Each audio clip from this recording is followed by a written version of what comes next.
1895, c'est la date qui correspond à l'apparition du premier film de l'histoire du cinéma français. Ce film, c'est la sortie de l'usine Lumière à Lyon par Louis Lumière. Et je suis sûr que vous avez déjà vu ces images, malgré l'ancienneté de ce film. Cependant, au moment où cette vidéo est tournée, nous sommes en 2024 et le cinéma français a bien évolué, et beaucoup de films français ont marqué la culture française. Eh mais c'est pas un film ça, c'est un jeu vidéo. Et puis qu'est-ce que ça fout dans ma collection? Alors c'est parti pour cet épisode 10 de questions sur les films français.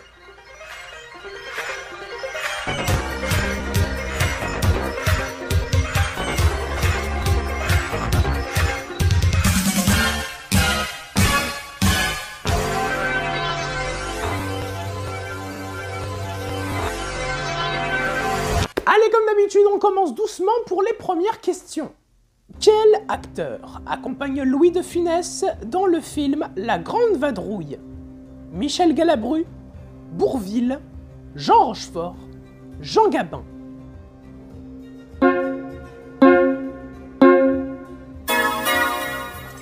Sachez que cette scène... Mais dites donc! Vous ne croyez tout de même pas que je vais vous trimballer sur mon dos? Alors, ne perdons pas de temps à bavarder. Allez, en avant, alors!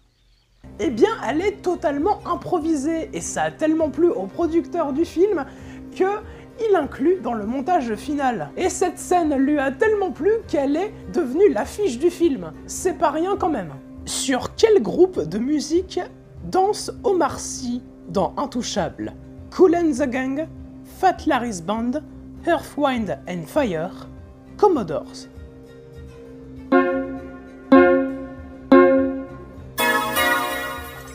Il danse sur la chanson Boogie Wonderland.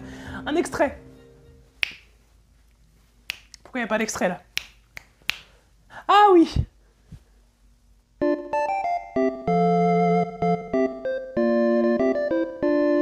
Dans quelle région de France est muté Cadmerade dans Bienvenue chez les Ch'tis?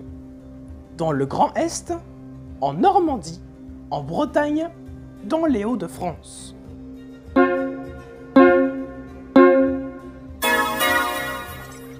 Bon, après, c'est pas comme s'il y avait un indice énorme dans le titre du film. Bah, c'est le cas. Quoi, c'est le cas? Bah alors, à quoi elles servent mes questions? Question 4. Dans quoi s'enfonce Pierre Richard dans La Chèvre? Dans des sables mouvants, dans de la neige, dans une piscine à boules, dans un cours d'eau.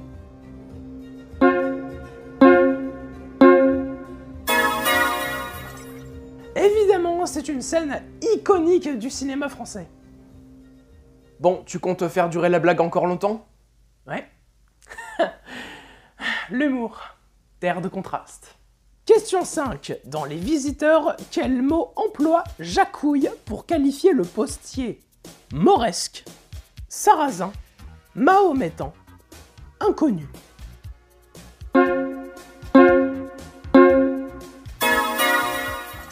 Foudi! Oh! Messire! Un sarrasin!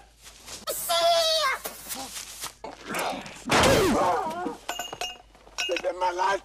C'était malade! Tiens, ça fera une bonne pub pour Carglass. Carglass répare, Carglass remplace. Bonjour, je suis Olivier de Carglass. Vous pensez que cet impact est trop petit et que ça ne vaut pas le coup de s'en occuper? Et voilà, l'impact n'a pas supporté. Question 6. Comment se nomme le personnage de Jean-Paul Belmondo dans Le Professionnel? Bob Sinclair, Jos Beaumont, Philippe Jordan, Georges Randal.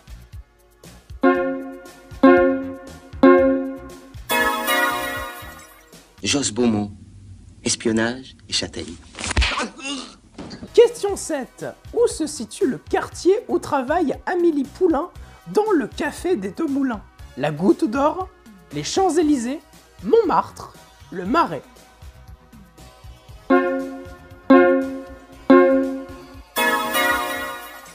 Anecdote de tournage, mais vous voyez cette scène-là? Briser la croûte des crèmes brûlées avec la pointe de la petite cuillère. Eh bien, il aura fallu des dizaines de prises pour trouver la cassure parfaite de la crème brûlée. Donc, évidemment, on a dû utiliser des dizaines et des dizaines de crèmes brûlées, et toutes les crèmes qui n'ont pas été utilisées lors du montage final, eh ben, elles ont été mangées par l'équipe du tournage. Ah oui, on va quand même pas gaspiller toutes ces crèmes brûlées. Donc, si tu devais faire un régime à ce moment-là, t'étais mal barré.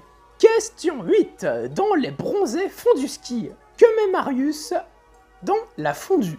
Du fil dentaire, des épices, des spaghettis, un dentier.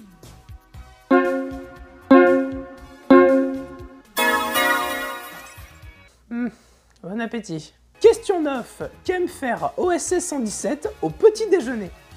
Se beurrer la biscotte? Regarder un panorama? Écouter le bruit blanc de l'eau? Se battre?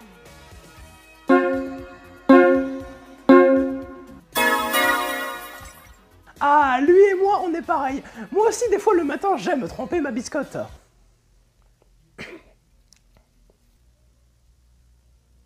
Question 10. Qui est la confidente de Vic depuis toujours dans la boum?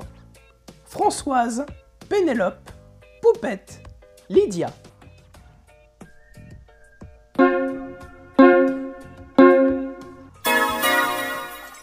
Oui, il s'agit de son arrière-grand-mère, interprétée par Denise Gray. Et j'ai appris pendant que je faisais l'écriture de ce question qu'elle a vécu 100 ans. Ouais, de 1896 à 1996. Quel est le film français le plus cher de l'histoire? Valérian et la Cité des Mille Planètes, Astérix aux Jeux Olympiques, Le Cinquième Élément, Arthur III, La Guerre des Deux Mondes.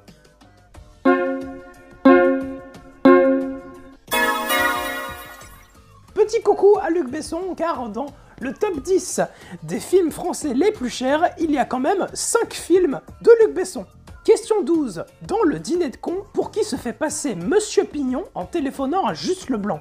Le docteur de Monsieur Brochon? Un ami de Jean-Paul Roussin? Un contrôleur fiscal? Un producteur belge?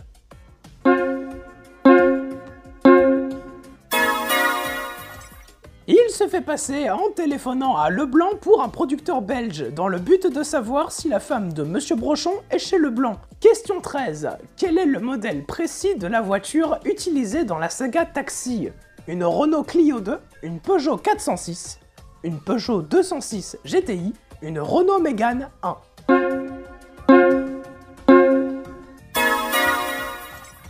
Et la production a eu besoin de 6 Peugeot 406 pour tourner le premier film Taxi. Question 14. Dans la soupe aux choux, comment est qualifiée la soupe du Glaude sur la planète Oxo? Dangereuse, succulente, effrayante, merveilleuse.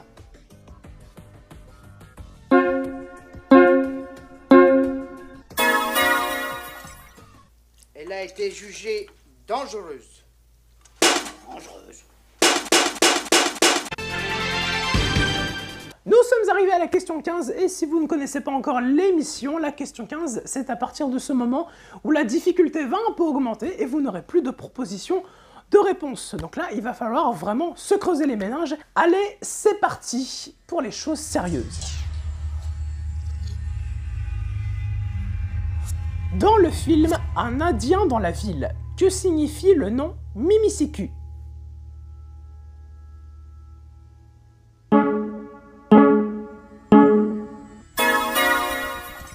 Pipicha. Oh, au moins c'est original. Faut bien le reconnaître.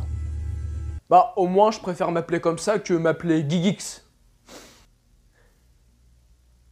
T'es un connard, toi. Question 16.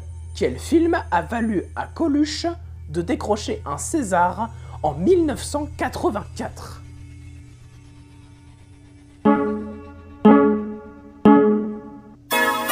Ciao Pantin. Et Coluche n'était pas si fier de son César au final, car il avait dit à son ami Gérard Lanvin « Tu te rends compte Gérard, ces cons-là m'ont filé un César pour mon interprétation dans ce film, alors que j'ai strictement rien fait, on m'a juste filmé dans ma déprime. » Et il est vrai qu'au début des années 80, c'était pas la meilleure période pour Coluche, qui était vraiment dans une même très sombre période. Question 17. Que fit le dernier film où joua Gaspard Huel avant de disparaître brutalement en 2022?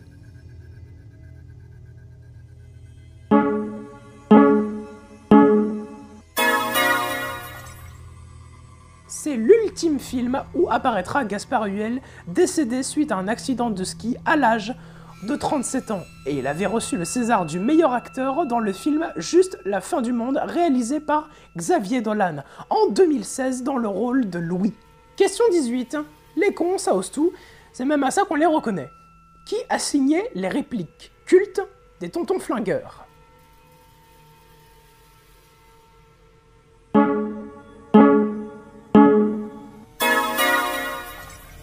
On passe maintenant à l'avant-dernière question, et là, il faut vraiment s'y connaître. Donc là, vous êtes sûr de continuer. Y a pas de problème, c'est bon? Allez, on est parti. Dans quel film Alain Delon est apparu pour la première fois sur le grand écran?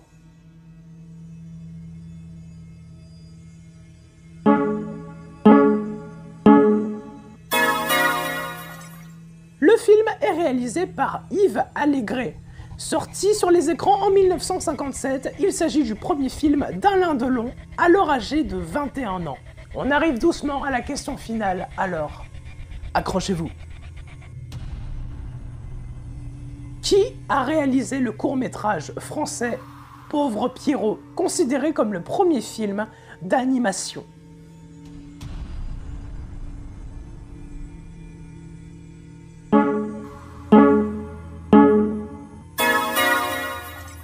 C'est un court-métrage datant de 1892.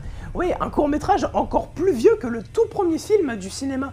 Reynaud utilisait comme méthode le théâtre optique, c'est-à-dire qu'il utilisait une série d'images peintes sur une longue bande de gélatine transparente qui pouvait être enroulée sur des bobines pour créer une séquence animée. Cette séquence était ensuite projetée sur un grand écran, permettant ainsi une expérience collective, semblable à celle du cinéma moderne. Et oui, le premier film d'animation est français. Comme quoi, on n'était pas si cons à l'époque. Et on débordait d'ingéniosité et d'imagination. C'est la fin de ce question, merci beaucoup de l'avoir regardé jusqu'au bout. Comment vous n'êtes-vous sortis? Avez-vous répondu à tout? Est-ce qu'il y a eu des questions où vous avez eu beaucoup plus de mal? C'est vrai que vers la fin, j'y suis allé un peu fort. Mais voilà, c'est ça aussi, il faut un peu de difficulté vers la fin, sinon ça serait pas amusant. N'hésitez pas à partager la vidéo si elle vous a plu, à partager la vidéo avec les passionnés du cinéma. Et à vous abonner si, bien sûr, le cœur vous en dit. Ça serait super, quant à moi je vous dis à la prochaine fois. C'était Geekix, bonjour pour de nouvelles questions.